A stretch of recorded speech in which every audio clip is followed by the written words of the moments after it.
अज्ञानतिमिरान्धस्य ज्ञानाञ्जनशलाकया चक्षुरुन्मीलितं येन तस्मै श्रीगुरवे नमः। श्रीचैतन्यमनोभीष्टं स्थापितं येन भूतले स्वयं रूप कदा मह्यं ददाति स्वपदान्तिकं। वन्देऽहं श्रीगुरुं श्रीयुतपदकमलं श्रीगुरून् वैष्णवांश्च श्रीरूपं साग्रजातं सहगण रघुनाथान्वितं तं सजीवं साद्वैतं सावधूतं परिजनसहितं कृष्णचैतन्यदेवं श्रीराधाकृष्णपादान् सहगण ललिता श्रीविशाखान्वितांश्च। हे कृष्ण करुणा सिन्धु दीनबन्धु जगत्पते गोपेश गोपिकान्त राधाकान्त नमोऽस्तुते। तप्त कांचन गौरांगी राधे वृंदावनेश्वरी वृषभानुसुते देवी प्रणमामि हरिप्रिये। वाञ्छाकल्पतरुभ्यश्च कृपा सिन्धुभ्य एव च पतितानां पावनेभ्यो वैष्णवेभ्यो नमो नमः। अनन्तकोटि वैष्णववृन्द की जय।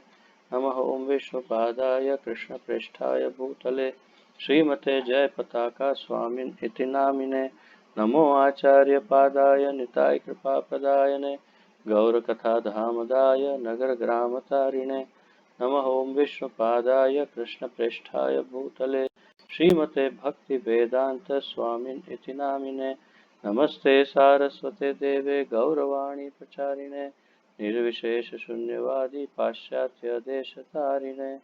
जय श्री कृष्ण चैतन्य प्रभु नित्यानंद श्री अद्वैत गदाधर श्रीवासादि गौर भक्तवृंद।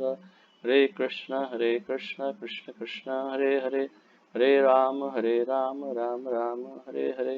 हरे कृष्ण कृष्ण कृष्ण हरे हरे हरे राम राम राम हरे हरे। हरे कृष्ण कृष्ण कृष्ण हरे हरे हरे राम राम राम हरे हरे। आप सबका बहुत बहुत स्वागत है आज के इस श्री उपदेशामृत के अत्यंत महत्वपूर्ण ज्ञान यज्ञ में। और हम कल शुरुआत कर चुके हैं। बहुत ही शुभ प्रारंभ, शुभ शुरुआत हो चुकी है। और उसके अंतर्गत हमने आमुख को पढ़ा एवं साथ ही साथ हमने श्रील रूप गोस्वामी का एक संक्षिप्त परिचय भी देखा कल। और ये कितना आश्चर्य है कि कल बहुत शुभ दिन था, एकादशी, और इसीलिए हमने कल इसकी शुरुआत की। और आज अत्यंत महत्वपूर्ण और अत्यंत शुभ दिन है, और वो है श्रील रूप गोस्वामी का तिरोभाव दिवस। तो हम बहुत ही सही समय पर बिल्कुल सही अध्ययन कर रहे हैं। तो हम आज श्री उपदेशामृत का पहला श्लोक जो है उसका अध्ययन प्रारंभ कर रहे हैं। कल हम लोगों ने उसका उच्चारण किया, फिर से एक बार औपचारिकता के लिए आज उसका उच्चारण करके फिर प्रारंभ करेंगे। तो मैं उच्चारण करता हूँ और फिर आप सब अपनी अपनी किताबों में से ध्यान दीजिएगा, पढ़िएगा। और जो नोट्स लिखने वाले हैं वो अपनी नोट्स तैयार रखिएगा। तो आइए शुरुआत करते हैं। श्री उपदेशामृत उपदेशामृत। अब क्या होगा कि भक्ति रसामृत सिंधु, उपदेशामृत, भक्ति वृक्ष बोलने में सब एक दूसरे के अंदर मिक्स हो जाते हैं। तो मुझे 2 क्षण थोड़ा अलर्ट रह के ध्यान देना पड़ता है कि क्या है, अभी क्या बोलना है। तो श्री उपदेशामृत प्रथम श्लोक। वाचो वेगं मनसः क्रोध वेगं जिह्वा वेगं उदरोपस्थवेगं एतान् वेगान् यो विषहेत धीरः सर्वामपि मां पृथिवीं सशिष्यात्। सर्व अपि इमं।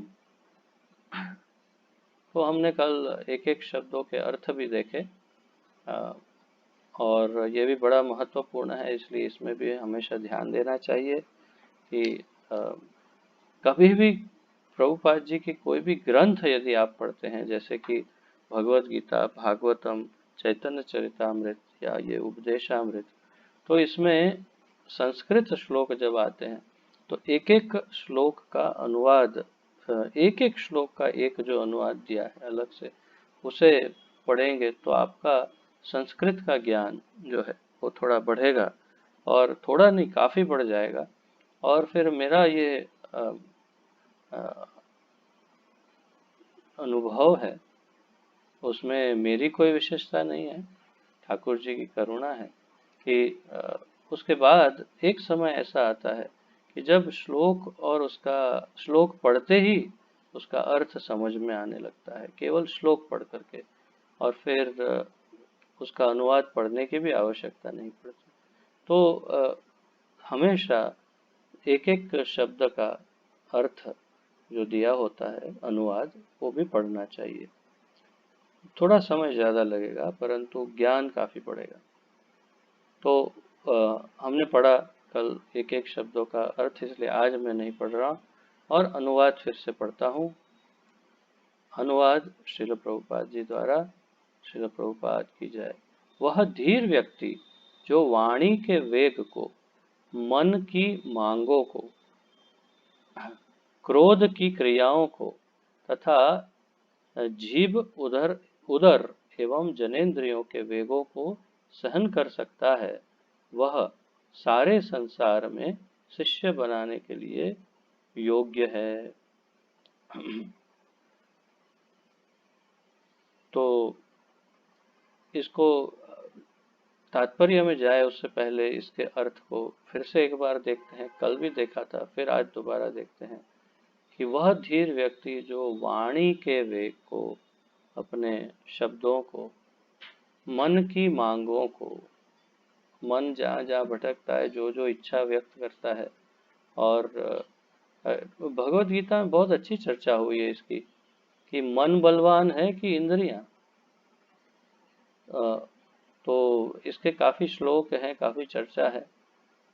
तो मन ज्यादा बलवान है कि इंद्रिय उससे भी ज्यादा बलवान है, इसकी काफी चर्चा चल रही है।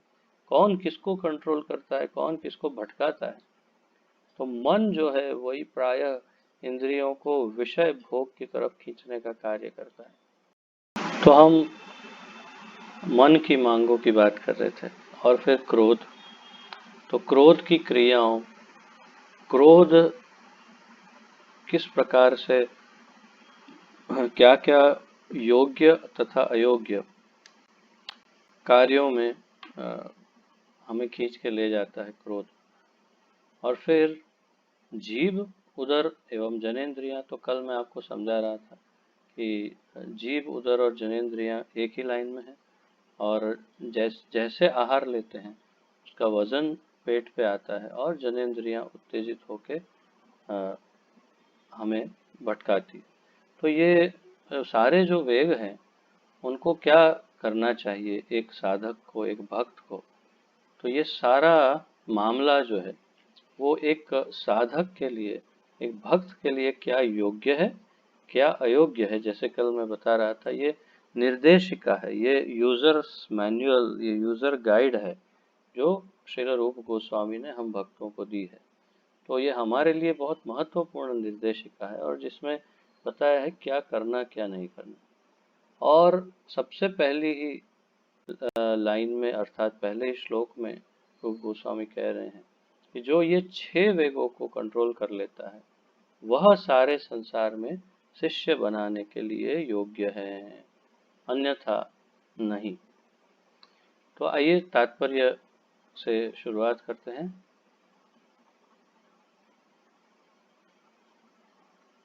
श्रीमद् भागवत छठे स्कंद पहले अध्याय के 9 और 10 श्लोक में परीक्षित महाराज ने सुखदेव गोस्वामी से अनेक बुद्धिमत्ता पूर्ण प्रश्न किए।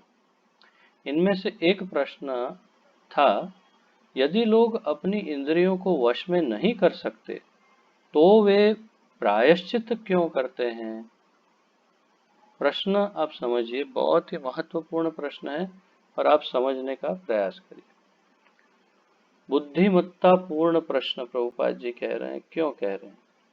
क्योंकि ये है ही बहुत ही बुद्धिमत्ता पूर्ण प्रश्न, और इतना बुद्धिमत्ता पूर्ण, इतना बुद्धि युक्त ये प्रश्न है कि शायद हम सीधा पढ़ जाएंगे तो समझ में भी नहीं आएगा। प्रश्न ये है, यदि लोग अपनी इंद्रियों को वश में नहीं कर सकते तो वे प्रायश्चित्त क्यों करते हैं? समझ में नहीं आएगा। ये क्या कनेक्शन है, कुछ समझ में नहीं आया कि लोग अपनी इंद्रियों को तो वश में नहीं कर सकते और फिर प्रायश्चित करते हैं। और किस बात के लिए प्रायश्चित करते हैं? प्रायश्चित करते हैं तो क्यों करते हैं? तो इसका प्रायश्चित उस विषय पर प्रभुपाद जी ने यहाँ बहुत ही लंबा चौड़ा विवरण दिया है और बहुत कुछ समझाया। कई उदाहरण लिए हैं और कई उदाहरणों के द्वारा प्रायश्चित इस शब्द को बहुत ही विस्तार से समझाया कि वास्तविक प्रायश्चित क्या है। तो अब उदाहरण देना प्रारंभ कर रहे हैं। उदाहरणार्थ, एक चोर भली भांति जानता है कि वह चोरी करने पर पकड़ा जा सकता है। तो चोर को तो पता है कि मैं चोरी करूंगा और पकड़ा जाऊंगा, और कई बार उसे, जिसे अंग्रेजी में कहते हैं ओवर कॉन्फिडेंस, अधिक, जरूरत से अधिक आत्मविश्वास होता है कि नहीं पकड़ा जाऊंगा। यही नहीं, वह किसी अन्य चोर को पुलिस द्वारा वास्तव में बंदी बनाया हुआ देख भी सकता है, फिर भी वह चोरी करता रहता है। सुनकर तथा देखकर अनुभव प्राप्त किया जाता है। जो कम बुद्धिमान होता है वह देखकर अनुभव प्राप्त करता है, और जो अधिक बुद्धिमान है वह सुनकर अनुभव प्राप्त करता है। तो हम इससे आगे बढ़े उससे पहले इसको थोड़ा विस्तार से अच्छी तरह से समझते हैं, क्योंकि ये बहुत महत्वपूर्ण, बहुत ही महत्वपूर्ण उदाहरण दिया है प्रभुपाद जी। और जो नोट्स लिख रहे हैं वो इस बात को बहुत ही स्पष्ट करके लिखेगा। मैं आपको प्रयास करूंगा थोड़ा स्पष्ट करवाने में। 4 प्रकार के लोग बताए जाएंगे यहाँ पर, और आगे भी है सब, परंतु हम अभी से इसकी शुरुआत करते हैं। 4 प्रकार के लोग बताए।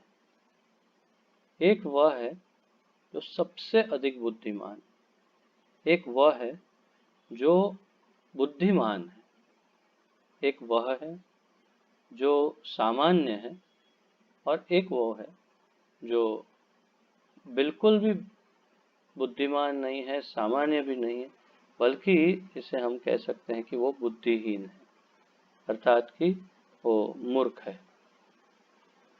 बल्कि आखिरी 2 जो हैं उसमें थोड़ी थोड़ी मूर्खता की झलक तो तीसरे वाले में भी है ही, परंतु पूर्ण रूप से मूर्ख चौथा व्यक्ति है। चारों में अंतर क्या है? पहला व्यक्ति जो है वो किसी की चर्चा सुनता है कि अरे आपको पता है, वो विचार करता है कि मैं चोरी करूं, क्या करूं, चोरी कर लेता हूं। तो किसी ने कहा कि आपको पता है वो व्यक्ति ने चोरी की और फिर पकड़ा गया और उसे जेल में डाल दिया, उसको इतनी सजा हुई। वो सोचता है अरे अच्छा, क्यों? तो वो चोरी करने से जेल हो सकती है, पुलिस पकड़ सकती है, तो क्या करना चाहिए? वो सोचता है, चिंतन करता है, सब जगह से, सब ओर से इसके ऊपर प्लान बनाता है कि देखो अगर मैं चोरी करता हूँ 99% तो नहीं पकड़ा जाऊंगा क्योंकि बहुत ही अच्छा प्लान बनाऊंगा, परंतु यदि 1% पकड़ा गया तो मेरी तो बहुत बेइज्जती भी हो जाएगी, मेरे परिवार को सब चोर का परिवार कहेंगे, मुझे जेल में डाल दिया जाएगा, मेरा सब परिवार से मैं विमुख हो जाऊंगा और बहुत नुकसान होगा हर प्रकार से। तो क्या करना चाहिए? नहीं, लेकिन 1% तो पकड़ा जाऊंगा, बाकी तो बहुत सोचने के बाद वो समझ लेता है चोरी करना अच्छी बात नहीं है और चोरी मैं नहीं करूंगा, निश्चय कर लेता है। ये उसने निश्चय कैसे किया?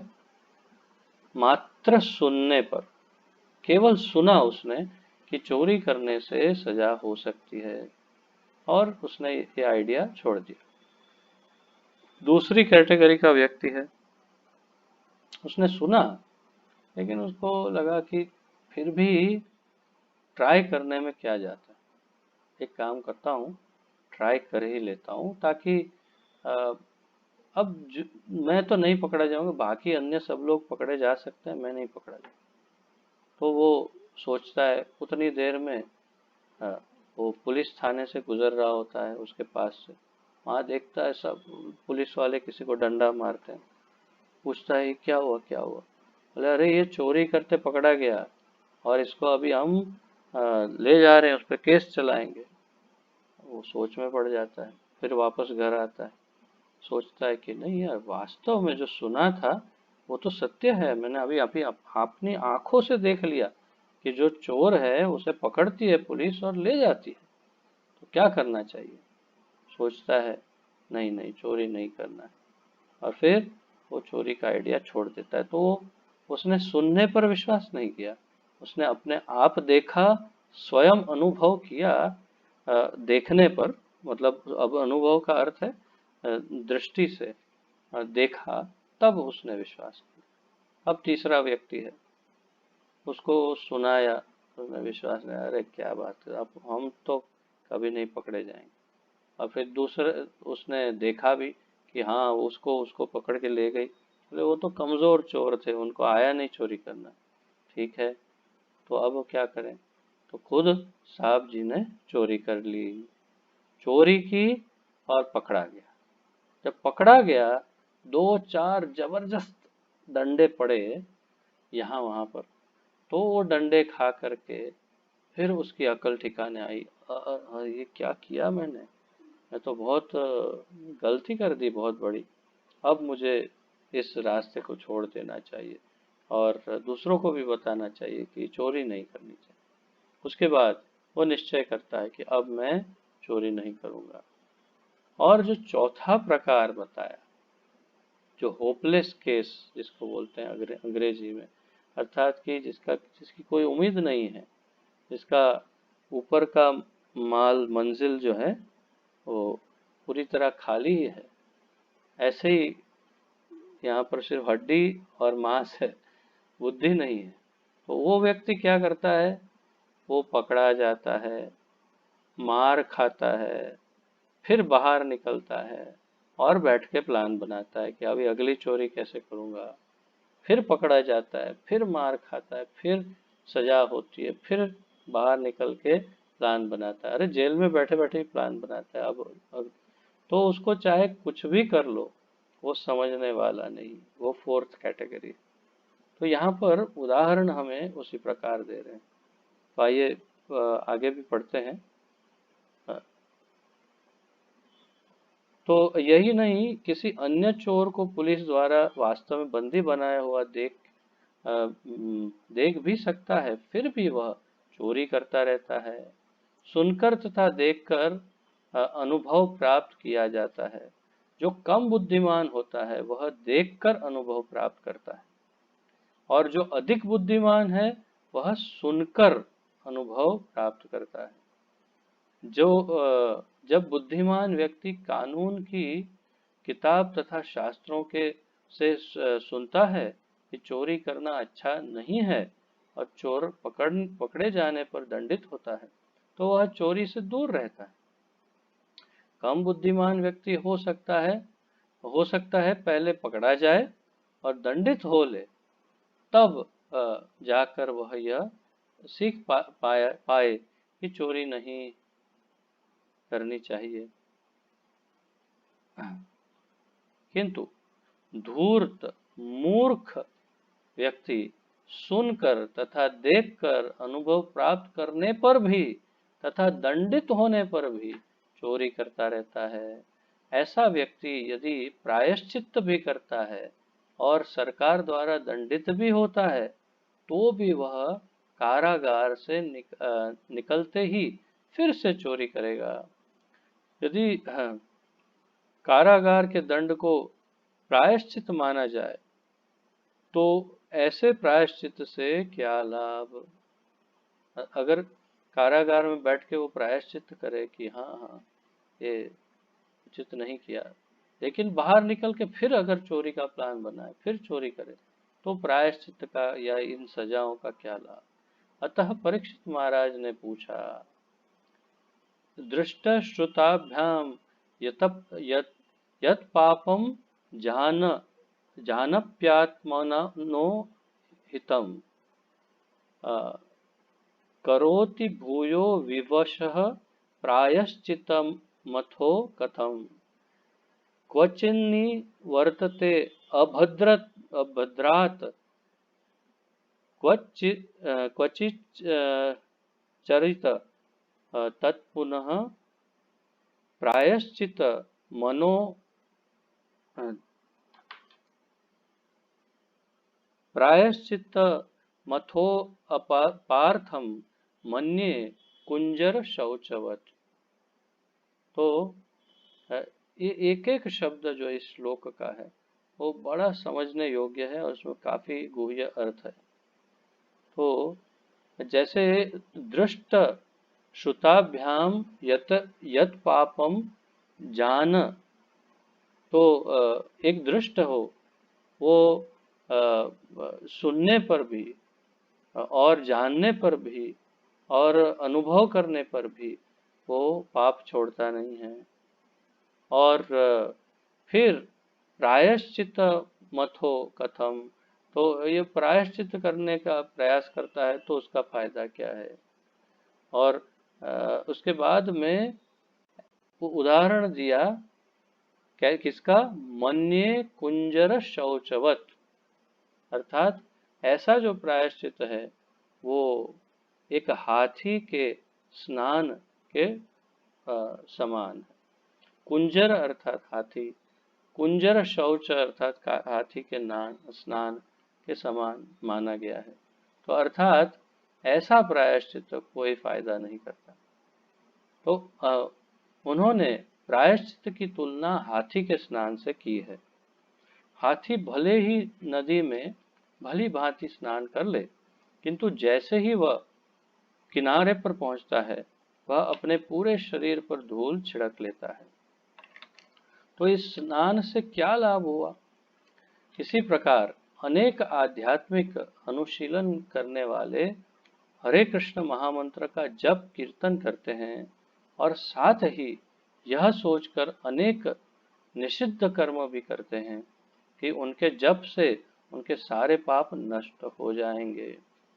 भगवान नाम का कीर्तन करते समय जो 10 प्रकार के अपराध किए जा सकते हैं उनमें से एक अपराध है नामनो बलाद्यस्य ही पाप बुद्धिर, अर्थात हरे कृष्ण महामंत्र के जप के बल पर पाप कर्म करना। तो यहाँ पर आप देख सकते हैं इस पूरे पैराग्राफ में प्रभुपाद जी ने इस हाथी के स्नान से उदाहरण देकर समझाया और फिर हम हरे कृष्ण भक्तों का उदाहरण दिया।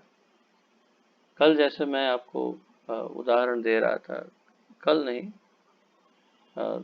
2 दिन पूर्व, कि हमारे यहाँ पर एक भक्त रहते थे और बिल्कुल भक्त जैसे ही दिखते थे, परंतु वे वास्तव में वे चोर थे।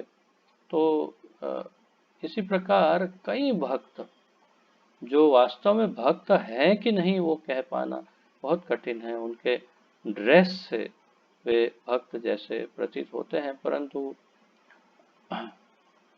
वास्तव में उनका मन जो है, उनकी इंद्रियां जो है, कुछ भी वश में नहीं है, कुछ भी वश में नहीं होता। और वो अपने इंद्रियां और मन के बहकावे में आकर के बाह्य रूप से भले ही भक्त जैसे प्रतीत होते हों, परंतु आंतरिक रूप से हृदय से उनका हृदय शुद्ध नहीं होता।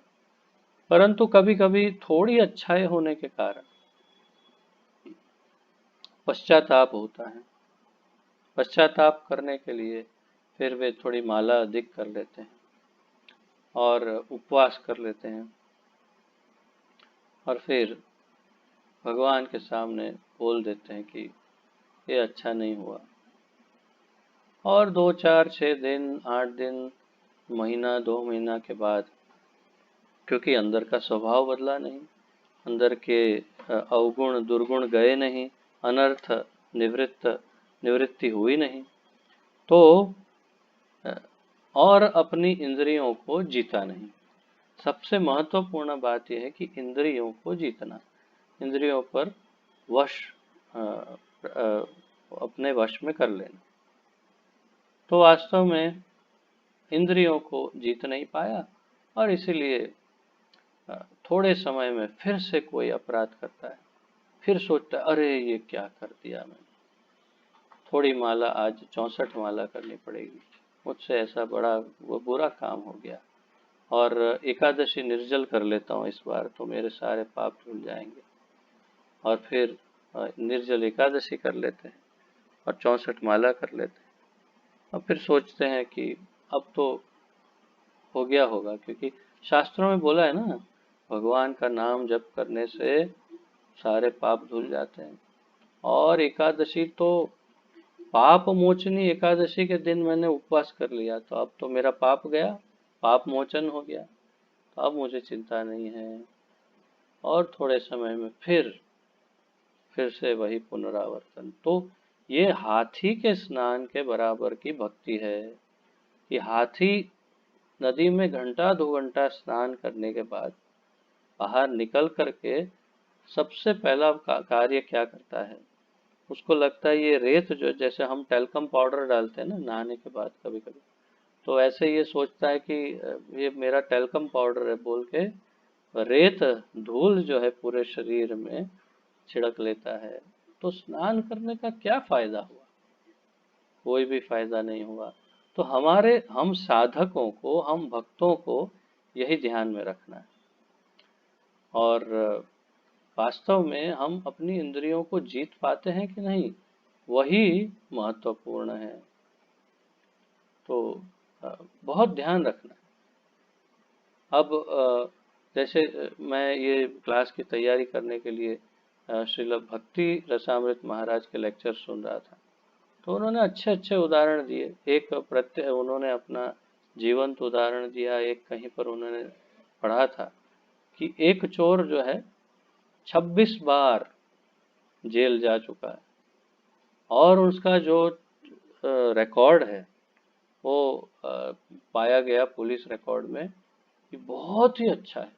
अर्थात अरे इतनी अच्छा उसकी चाल चलन जिसे कहते हैं ना, तो इतनी चाल चलन इतनी अच्छी है कि उसको कई बार उसकी सजा से बहुत कम समय में छोड़ देते हैं।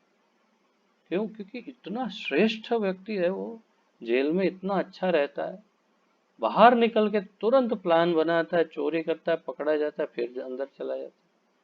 26 बार जेल जा चुका है, उसका इतना अच्छा रिकॉर्ड होने के बाद भी वो 26 बार चोरी कर कर करके पकड़ा और पकड़ के उसे डाल दिया अंदर। तो महाराज समझा रहे थे कि इसका अर्थ बहुत स्पष्ट है कि वो अपनी वृत्तियों को, इंद्रियों को, मन को, किसी भी चीज को, अंदर की दुर्भावना जो है वो किसी पर भी काबू प्राप्त नहीं कर पाया है। वो अपने मन का गुलाम है, इंद्रियों का, इच्छाओं का गुलाम है, और इसलिए बुरा कार्य करता ही रहता है। तो जो मन को जीत लेता है वो क्या कितना महत्वपूर्ण है। तो एक और उदाहरण दे रहे थे सिकंदर का, जो अलेक्जेंडर द ग्रेट, उसे क्या कहते हैं, और भी कोई नाम है उसका, है ना, सिकंदर और पोरस वाला सिकंदर, अलेक्जेंडर, ठीक है इतना ही है। तो अलेक्जेंडर सिकंदर, तो वो सिकंदर जो है वो पूरे विश्व का विजेता था। पूरे विश्व में उसने कई राजाओं को हराया था। अजय था, अजय। उसको कोई हरा नहीं सकता था ऐसे। तो एक बार भारत में एक साधु के पास गया वो, और देखा कि साधु बैठे हैं। तो कुछ बात करना चाहा साधु से, तो साधु ने कहा मेरे पास समय नहीं, तुम जाओ अभी। तो ये थोड़ा व्याकुल हो गए, बोले कि आप जानते हैं आप किससे बात करते हैं? बोले तुम जानते हो तुम किससे बात कर रहे हो? बोले "तो आप कौन, एक साधु हैं?" बोले हाँ, तो वही तो मैं कह रहा हूँ कि तुमको पता होना चाहिए कि एक साधु से कैसे बात करते हैं। बोले लेकिन आप नहीं जानते मैं कौन हूँ, मैं सिकंदर हूँ। बोले नहीं, तुम नहीं जानते तुम कौन हो, मैं जानता हूँ तुम कौन हो। बोले कौन हो तुम?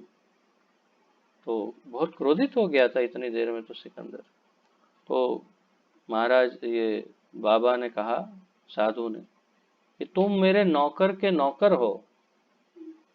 ये सुनकर तो एकदम ही भड़क गया सिकंदर। बोले क्या बात करते हो आप, अपनी मर्यादा लांघ रहे हैं, आपको मैं सजा दे सकता हूँ। तुम कैसे सजा दोगे, तुम तो मेरे नौकर के नौकर हो। बता कैसे कैसे कैसे मैं आपका नौकर का नौकर, बताइए कौन कौन है, नाम बताइए। बोले मेरा नौकर है क्रोध, और आप क्रोध के नौकर है।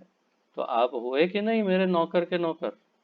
मैंने क्रोध पर और अपनी इंद्रियों पर विजय प्राप्त किया है। मेरी इंद्रियां मेरे वश में है। कब से आप क्रोधित हो रहे हैं और मैं बिल्कुल शांत बैठा हूँ। मुझे बिल्कुल उत्तेजना नहीं हो रही है। जबकि आप मेरा भी अपमान कर रहे हैं, मुझे भी क्रोध आना चाहिए, परंतु मैंने क्रोध पर संपूर्ण विजय प्राप्त की है। और उसी क्रोध को आपने अपने सर पे बिठा रखा है, और आप उसको कंट्रोल नहीं कर सकते, तो आप उसके नौकर हैं। और क्रोध मेरा नौकर है, तो मैं हुआ ना आपके आप हुए ना मेरे नौकर के नौकर। और फिर सिकंदर समझ गया, और उसे अपनी भूल का एहसास हुआ कि वास्तव में जो इंद्रियों को जीत सकता है, जो अपनी कामनाओं को, इच्छाओं को, मन को वश में कर सकता है, वो अ, इस पृथ्वी पर सब जगह शिष्य बनाने के योग्य है। पृथ्वीम स शिष्यात्, रूप गोस्वामी जैसे कह रहे हैं। तो बहुत ही महत्वपूर्ण एक साधक, एक भक्त के लिए अपनी इंद्रियों को कंट्रोल में करना। आइए आगे पढ़ते हैं।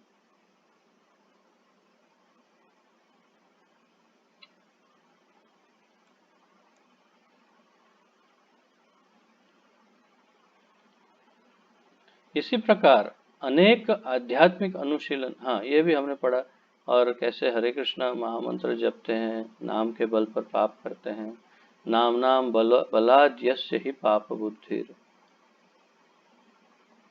इसी प्रकार कुछ ईसाई अपने पापों को स्वीकार करने के लिए गिरजाघर जाते हैं। तो अब ईसाइयों का उदाहरण दे रहे हैं। तो ईसाई जो है, क्रिश्चियंस, उनके वहाँ पर एक सिस्टम होता है कि वे चर्च में जाते हैं, और वहाँ पर कोई भी पादरी अपने अपनी पहचान छुपा करके एक बॉक्स के अंदर बैठते हैं, एक जिसे कहते हैं रूम जैसा छोटा सा। इसमें एक छोटी खिड़की होती है, दिखाई नहीं देता कुछ, सिर्फ सुनाई देता है। और वहाँ पर बैठ करके जो जो भी व्यक्ति आते हैं, उसे कन्फेशन बॉक्स कहते हैं उस रूम को। कन्फेशन अर्थात अपनी क्या कहते हैं, अम, हाँ, अपनी गलतियों का इजहार करना, व्यक्त करना अपनी गलतियों को। और ये पादरी जो है वो मतलब एक दूसरे को दोनों देख नहीं सकते कि कौन से पादरी ने सुना और किसने कहा, वो नहीं, परंतु पादरी को भगवान का एक दूत समझ करके उनको बता दिया जाता है कि देखिए मैंने ये पूरे काम किए, पादरी बोलते हैं ठीक है बेटा, अभी आगे मत करो, जाओ। तो उसका कन्फेशन हो गया और वो सारे पापों से मुक्त हो जाता है। अब एक दो दिन जाते हैं, फिर उसको लगता है कि ठीक है, थोड़ी शराब पी लेते हैं, थोड़ा सा ये वो कर लेते हैं। और फिर धीरे धीरे धीरे धीरे उनके वहाँ शनिवार को ये कार्यक्रम होता है। शनिवार को फिर जाता है, फिर पादरी कहता है, फादर मुझसे ऐसी ऐसी गलती हो गई। फादर बोलते हैं बेटा तुमसे गलती हो गई, कोई बात नहीं, जाओ, अगली बार मत करना। फिर जाता है, फिर धीरे धीरे धीरे धीरे उसको ये प्रैक्टिस हो जाती है। ये तो बहुत अच्छा है, पाप करो पादरी को जाके बोल दो, पाप करो पादरी को जाके बोल दो। फिर शायद उसमें ऐसा भी होता होगा कभी कभी कि पादरी आवाज से पहचान जाता होगा कि अरे तू तो यार कई बार आ चुका है, तेरी आवाज तो बहुत ही फेमिलियर हो गई है, और तेरे तो मैंने लिख के रखे कितने पाप है, अभी तू बंद करेगा या मैं ये दरवाजा खोल के बाहर आऊं। शायद ऐसा होता होगा, मैं मजाक कर रहा हूँ। तात्पर्य ये है कि ऐसी प्रैक्टिस हो जाती है। ये सिर्फ ईसाइयों की बात नहीं, ये हम सब की बात है। हम सब, चाहे किसी भी धर्म मजहब को मानते हो, हम जिसकी जिसकी भी जिसके प्रति श्रद्धा है उनके पास कभी क्षमा मांगते हैं, अरे मुझसे ये गलती हो गई, ये हो गया, हो गया, और कुछ समय में फिर से वही दोहराते हैं। तो फिर उस प्रायश्चित्त का, इस कन्फेशन वाले ईसाइयों वाले प्रायश्चित्त का, हरे कृष्ण महामंत्र जप कर कर के पाप को मिटाने वाले प्रायश्चित्त का कोई भी फायदा नहीं है। यही हमें हमारे आचार्य समझाना चाहते हैं। तो वे सोचते हैं, गिरजाघर जाते हैं और वे सोचते हैं कि पादरी के समक्ष अपने पापों को स्वीकार करके और कुछ तपस्या करके वे अपने सप्ताह सप्ताह भर के पापों के फल से मुक्त हो जाएंगे। जो ही शनिवार बीतता है और रविवार आता है, वे पुनः यह सोचकर पाप करना आरंभ कर देते हैं, अगले शनिवार को उन्हें क्षमा दे दी जाएगी।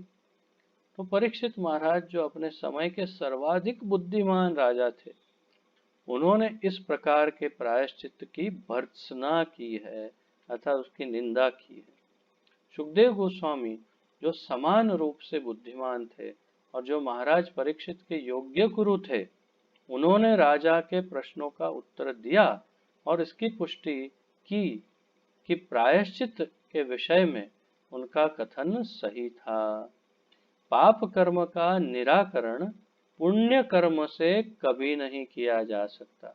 ये एक और जानकारी नहीं है, अलग जानकारी है जो हम सबको ध्यान में होना चाहिए। वैसे तो आप सब जानते ही होंगे, फिर भी जो नहीं जानते उनके लिए ये जानकारी बहुत आवश्यक है कि पाप अलग है, पुण्य अलग है।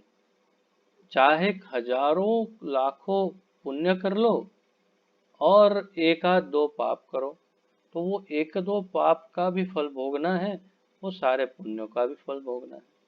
लेकिन ये दोनों से मुक्ति प्राप्त करने के लिए भगवान की शरण में जा सकते हैं। जैसे भगवान 18वें अध्याय के 66वें श्लोक में कहते हैं, सर्वधर्मान परित्यज्य अहम त्वाम सर्व पापेभ्यो मोक्षयिष्यामि। तो वो दिला सकते हैं भगवान मुक्ति, परंतु वो शुद्ध शरणागति होनी चाहिए। परंतु सामान्य जीव के लिए जब वो पाप करता है तो पाप के फल, पुण्य करता है तो पुण्य के भी फल अलग से भोगने पड़ते हैं।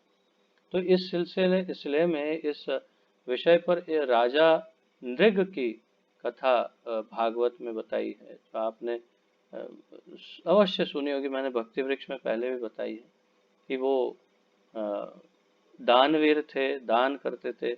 एक ब्राह्मण को 1000 गाय दी और फिर दूसरे ब्राह्मण को दूसरी 1000 दी।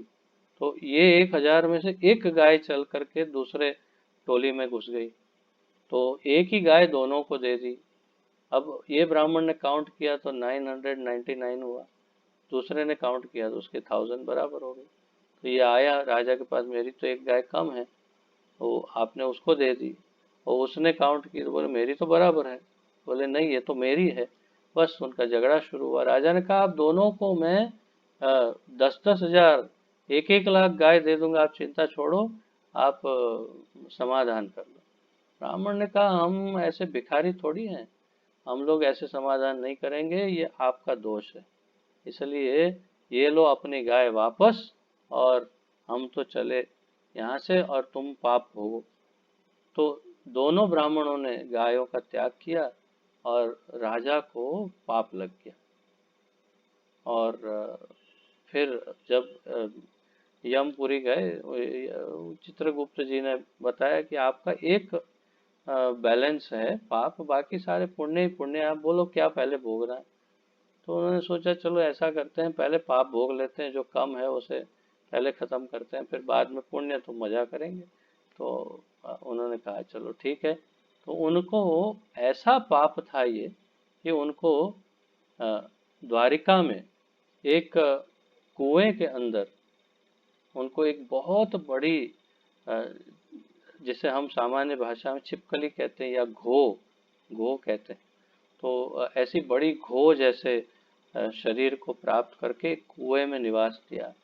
और फिर कृष्ण के बच्चे वहाँ खेल रहे थे, उन्होंने इसको देखा, भगवान को बुलाया, भगवान ने उसे बाहर निकाला और वो बहुत सुंदर राजा के शरीर में प्रकट हुए।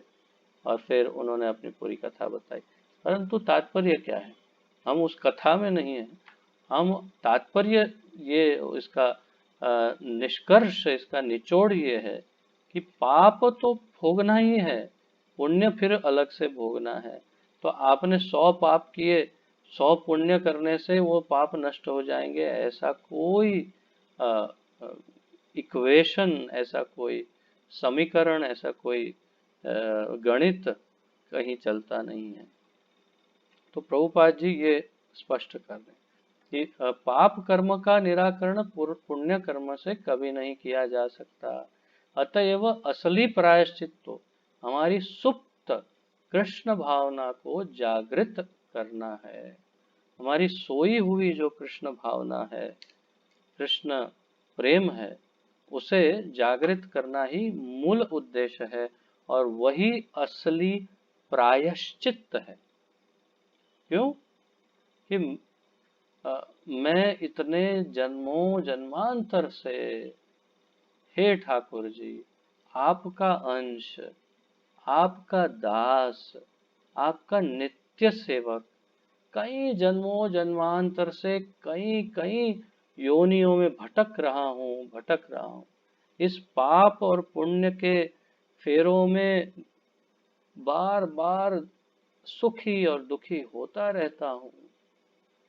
हमेशा अपनी इंद्रियां और अपने ही मन को और स्वयं को ही संतुष्ट करने के बारे में सोचता रहता हूँ, और कभी आपको संतुष्टि देने के लिए, आपकी सेवा करने का, आपको प्रसन्न करने का विचार भी नहीं आता है। मैं कितना बड़ा मूर्ख, कितना बड़ा पापी हूँ, कितना अधम हूँ कि आप मेरे असली मालिक हैं, आप मेरे स्वामी हैं, मैं आपका नित्य दास हूँ, फिर भी मैं आपसे विमुख हो करके आपकी सेवा से दूर हूँ, सिर्फ अपनी इंद्रियों की सेवा कर रहा हूँ। तो ये भावना जब जागृत होती है तो इसी का नाम पश्चाताप है, और ये ओरिजिनल पश्चाताप है, ये वास्तविक पश्चाताप है। इस पश्चाताप के परे और कुछ नहीं है। और इतने ही पश्चाताप से भगवान इतने गदगद हो जाते हैं कि अरे वाह, आजा बेटा, चल अब तेरा रास्ता क्लियर कर देता हूँ मैं, वापस आना है तो आजा। तो फिर भगवान उसे ददामि बुद्धि योगम तम ये न माम उपयांति ते योगक्षेमम वहामि अहम। तो मैं उसका वहन करता हूँ योगक्षेम का, और उसे बुद्धि योग देता हूँ जिससे वो मेरे पास वापस आ सके। तो ये असली प्रायश्चित है, कृष्ण भावना, कृष्ण भक्ति, कृष्ण प्रेम जो सुप्त है। प्रभुपाद कह रहे हैं हमारे अंदर सुप्त है।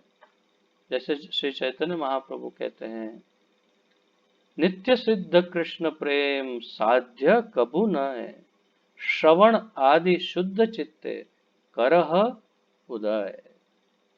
तो नित्य सिद्ध कृष्ण प्रेम नित्य सिद्ध ही है, उसे सिद्ध करना नहीं है, सिद्ध ही है। कहाँ है, गया कहाँ फिर?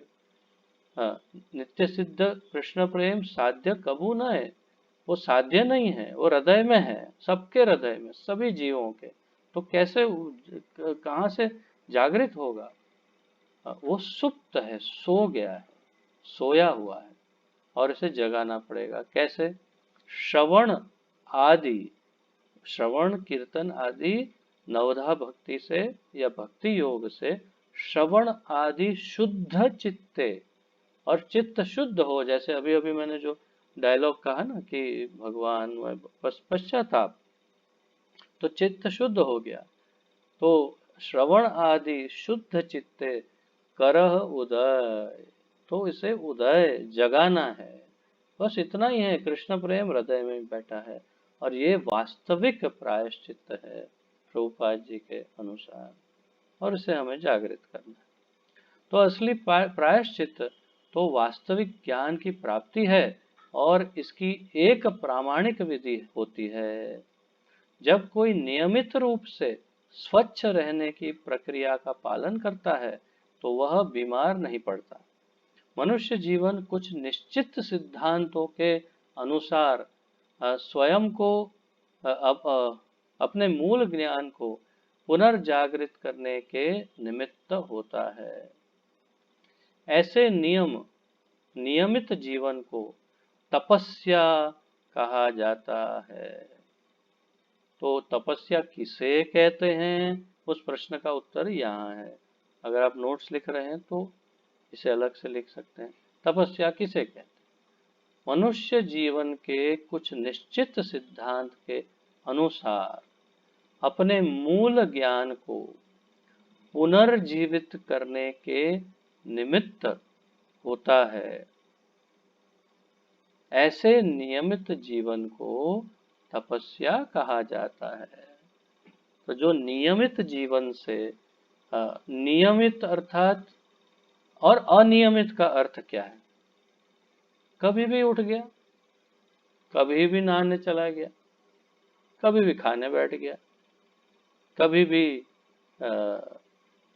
फिर इंद्रिय भोग किया, फिर कभी भी सो गया, फिर पूरी रात जागा, फिर सुबह उठते जब सब उठते तब सो गया। ये, और किसी भी वस्तु में कोई नियम नहीं, न खाने का, सोने का, जीवन किसी चीज का नियम नहीं, उसे अनियमित कहते हैं। और नियमित जीवन अर्थात शास्त्रों में हमारे आचार्यों ने, गुरुजनों ने जो नियम बताए हैं उसके अनुसार, निर्देशनों के अनुसार जीवन को जीना, उसे नियमित जीवन कहते हैं। 4 नियम का पालन, और इसके अलावा भक्ति योग, साधन भक्ति योग, जिसे हमने भक्ति रसामृत सिंधु में सीखा। साधन भक्ति के नियम जो हैं, प्रातः मंगला में उठना, स्नान करना, और जप करना आदि, जो भी, तिलक लगाना, भगवान की सेवा करना, संकीर्तन करना, प्रसाद के समय का नियम, क्या प्रसाद प्राप्त करना है उसके नियम, प्रसाद कैसा प्राप्त करना है उसके, तो हर चीज का जो नियम है वो अगर जीवन में नहीं है तो जीवन बेकार है। तो वो जीवन बेकार है, उसमें से कुछ उपज नहीं आएगी। अर्थात वो उस नाव की तरह है जिसका लंगर नहीं निकाला, पर वो उसको बार बार प्रयास कर रहा है उसको दूसरे पार ले जाने के लिए, कुछ नहीं होगा। उस खेत के समान है जिस खेत में बिल्कुल बंजर जमीन है, खाद नहीं डाला, पानी नहीं, बीज डाल के बैठ गया कि अभी उसमें से कुछ निकलेगा, क्या निकलेगा? नियम बहुत ही जरूरी है। तो इन नियमों की ही बात यहाँ पर रूप गोस्वामी और फिर प्रभुपाद जी हमें समझा रहे हैं। तो ऐसे नियमित जीवन को तपस्या कहा जाता है। कोई भी मनुष्य तप तथा ब्रह्मचर्य, मनोनिग्रह, इंद्रिय निग्रह, दान, सत्य, शुद्धि तथा योगासन का अभ्यास करके धीरे धीरे असली ज्ञान के स्तर पर या कृष्ण भावनामृत के स्तर तक ऊपर उठ सकता है। प्रभुपाद जी यहाँ काफी सरल बात कर रहे हैं कि ये सब करके भी कोई कृष्ण भावनामृत के स्तर तक या असली ज्ञान के स्तर तक पहुंच सकता है। फिर कृष्ण भावना तब से शुरू होगी। उसके बाद तो क्या करना है? ब्रह्मचर्य, तप, ब्रह्मचर्य, मनोनिग्रह, मन का कंट्रोल, इंद्रिय निग्रह, इंद्रियों का कंट्रोल, दान, दान देना। अब ये सब कर रहे हैं लेकिन दान नहीं दे रहे। सत्य, सत्य का पालन करना जीवन में। शुद्धि, अब सब हो रहा है लेकिन नहा ही धो ही नहीं रहे तो फिर क्या फायदा। तो हर प्रकार की शुद्धि। अब तो सब के सब पूरी दुनिया शुद्धि सीख गई। कोरोना ने ऐसी शुद्धि सिखा दी है कि सब अब 10-10 बार हाथ घिस घिस के धोते हैं। तो शुद्धि, और नहाते तो इतनी बार जब बाहर गए वापस आए नहा लिया, तो शुद्धि। तथा योगासन का अभ्यास, योगासन, प्राणायाम आदि, जिससे प्राण वायु जो है वो थोड़ा नियमित बने। और जब प्राण वायु नियमित बनेगी तो मन स्थिर होगा। आप लोग प्रयास करिएगा। मैंने एक बार आपको क्लास में भक्ति वृक्ष में समदर्शी प्रभु के घर पर जब होता था तब आपको मैंने अनुलोम विलोम प्राणायाम सिखाया था, आपको अगर स्मरण हो। अगर आप इसमें YouTube में देख सकते हैं तो अनुलोम विलोम प्राणायाम करके फिर जप करना आरंभ करिए। अब देखिए मन काफी स्थिर हो रहा हो ऐसा लगेगा। तो ये भी योगासन प्राणायाम भी व्यर्थ नहीं है। तो हमें अपनी माला जप को बेहतर करने के लिए, इम्प्रूव करने के लिए इसका उपयोग कर सकते हैं। तो पहले अनुलोम विलोम प्राणायाम किया, सांस दोनों नाड़ियां शुद्ध हो गई और फिर जप करना प्रारंभ किया। बहुत अच्छा मन उसमें लगेगा। ऐसा प्रयत्न आप कर सकते हैं। तो ये सब करके धीरे धीरे कृष्ण भावनामृत के स्तर तक ऊपर उठा जा सकता है। किंतु यदि कोई इतना भाग्यशाली हो कि उसे शुद्ध भक्त की संगति प्राप्त हो सके तो वह सरलता से योग प्रक्रिया द्वारा मन को वश में करने के सभी अभ्यासों का अतिक्रमण केवल कृष्ण भावनामृत के विधि निषेधों का अनुसरण करके तथा प्रामाणिक आध्यात्मिक गुरु के निर्देशन में परमेश्वर की सेवा में संलग्न रहकर कर सकता है। बहुत मूल मुद्दे की और महत्वपूर्ण बात कर दी प्रभुपाद। ठीक है, योगासन ये सब ठीक है, तप वप, लेकिन यदि कोई शुद्ध भक्त की आपको चरण धूलि मिल जाए और उनका सानिध्य मिल जाए, उनका आशीर्वाद मिल जाए, उनका उच्चिष्ट मिल जाए, उनकी सेवा मिल जाए, तो आप यहाँ शब्द इस्तेमाल किया है अतिक्रमण। अतिक्रमण अर्थात क्रॉस कर दिया, भगा के उसको ओवरटेक करना, उसको अतिक्रमण करना कहते हैं। ओवरटेक कि जाना था उसके पीछे पीछे लेकिन उसको ओवरटेक करके आगे निकल गया। तो पीछे के बदले आगे निकल गया। कैसे ओवरटेक किया भाई? क्योंकि भाई लिफ्ट मिल गई, ऐसी लिफ्ट मिली कि सीधा आगे पहुंच गया। तो ये आपका भी अनुभव होगा कि हम सबका जो प्रोग्रेस है बहुत स्पीड से होता है, क्योंकि हम किसी न किसी शुद्ध भक्तों के चरण के आश्रय में हैं, विशेष रूप से हमारे गुरु महाराज। परंतु फिर भी कई उत्तम संतों का हम दर्शन करते हैं, उनका संग प्राप्त करते हैं इस्कॉन में, और बहुत तेजी से हमारी प्रगति होती है। कृष्ण भावनामृत के विधि निषेध इस प्रकार हैं, और इसके विधि और निषेध आप जानते ही हैं। अवैध संग से दूर रहना, मांसाहार न करना, नशा न करना तथा जुआ न खेलना। श्रील रूप गोस्वामी इसी सरल विधि की संस्तुति कर रहे हैं। तो इसी सरल विधि की संस्तुति रूप गोस्वामी ने की है। तो ये हमने अब तक एक इसका प्रायश्चित वाले हिस्से को बड़ी अच्छी तरह से समझा, और अब आगे एक एक इंद्रियों के संयम की बात, जो भी यहाँ जो 6 वेग बताए, उन 6 वेगों की चर्चा यहाँ हमारे आचार्य करेंगे। और हमारा समय लगभग समाप्त होने पर है, तो मुझे लगता है हम यहीं आज विराम लेते हैं और आगे फिर कल यहीं से आगे बढ़ेंगे।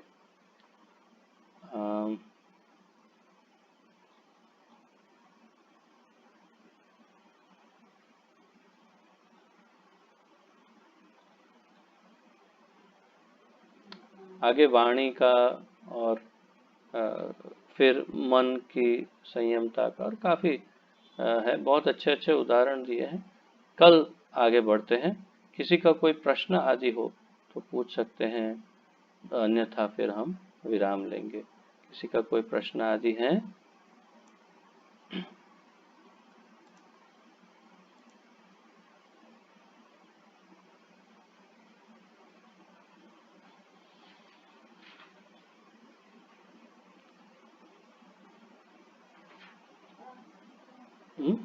You have question? Okay. जैसे आपने कहा प्रायश्चित के बारे में, जैसे यहाँ पर भी बोल रहे हैं, तो जो कन्फेस करते हैं फिर उसके बाद वो वापस गलतियाँ करते हैं, तो एक्चुअली उसको प्रायश्चित तो बोलकर प्रायश्चित वर्ड तो नहीं होता है। प्रायश्चित, यस। लीला मिर्चा का प्रश्न ये है कि कन्फेशन प्रायश्चित तो नहीं है, तो प्रायश्चित नहीं है, वो पश्चाताप है। कन्फेशन पश्चाताप है। पश्चाताप और प्रायश्चित वो काफी नजदीक के शब्द हैं, परंतु प्रायश्चित में वास्तव में कुछ विधि होती है। कि जैसे उदाहरण के रूप में मान लो कि भाई किसी से ब्रह्म हत्या हो गई, ब्राह्मण की हत्या, तो अब क्या करें? बोले आपको इतने सालों तक ये उपवास करने पड़ेंगे, ये इतने जप करने पड़ेंगे, इतना दान देना पड़ेगा, ये करना। तो ये सब विधि निषेध शास्त्रों में, वेदों में बताए हैं। अधिक कोई बुद्धिमान है तो कहेगा कि तुलसी की 4 बार परिक्रमा कर लो, तुम्हारा प्रायश्चित हो जाएगा। यानी कानी च पापानि ब्रह्म हत्यादि कानी च, तो ब्रह्म हत्या का भी पाप खत्म हो जाएगा। तो ये जो विधि है करना, कि ये करो ये करो, इस विधि को प्रायश्चित कहते हैं वास्तव में। पश्चाताप वो ग्लानि है, दुख है कि अरे मैंने क्या कर दिया। तो कन्फेशन जो है वो पश्चाताप का परिणाम है और प्रायश्चित का पहला कदम है। You understanding? प्रायश्चित और पश्चाताप के बीच में कन्फेशन है। कन्फेशन है स्वीकृति। तो और उनको फिर प्रायश्चित करने की आवश्यकता नहीं। या तो पादरी कह देंगे ठीक है तुम तपस्या करो, 1 सप्ताह तक तुम 1 टाइम खाना छोड़ देना, तो प्रायश्चित हो गया। परंतु उसको उससे पहले आया, सबसे पहले आया पश्चाताप कि मैंने ये क्या किया। फिर आया कन्फेशन, स्वीकृति। उन्होंने स्वीकृति दी, अपना क्या कहते हैं, जानकारी दी पादरी को कि मुझसे ये स्वीकार किया कि मुझसे ये अपराध हुआ। और फिर मतलब दैट इज कन्फेशन। और फिर उसके बाद आया प्रायश्चित कि ठीक है तुम इतना इतना करना, तुम्हारा प्रायश्चित हो गया, अभी आगे से मत करना, तो वह प्रायश्चित। सो ये स्टेजेस जो मेरा ज्ञान है उसके अनुसार। ठीक है, और किसी का कोई प्रश्न है?